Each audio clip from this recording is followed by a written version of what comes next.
তাহনিকের এই আমলটা আমাদের সমাজে অনেকে জানেনও না। এই মাহফিলে অনেকে আছে হয়তো জীবনে প্রথম শুনছেন। তাহনিক কাকে বলে? তাহনিক বলা হয় নবজাতক বাচ্চাকে জন্মের পর কোন একজন আল্লাহ ভীরু নেককার মানুষের কাছে একটা খেজুর নিয়ে যাবেন। তিনি খেজুরটা একটু চাবিয়ে, এটা যখন একটু ভেজা ভেজা হবে, এই যে আর্দ্রতা হবে, ওই বাচ্চার ঠোঁটে একটু ধরবেন, হালকা একটু লাগাবেন, তার জিহ্বায় ঠোঁটে হালকা শুধুমাত্র স্পর্শ করবেন, যে শুধু স্বাদটা সে পাবে। ব্যাস, এটাকে বলা হয় তাহনিক।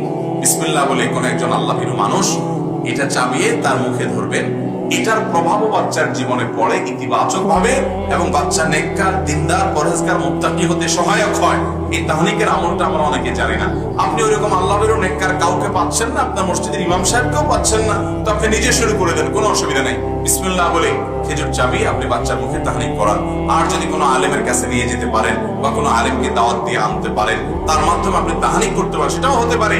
তাহনিকটা জন্মের সাথে সাথেই করতে হবে এমন কোনো কথা নেই। আপনি 2 দিন পরে করেন, 5 দিন, 7 দিন, 10 দিন, 20 দিন পরে করেন, তাও হবে, কিন্তু বাচ্চাকে তাহনিক করাবেন, এটা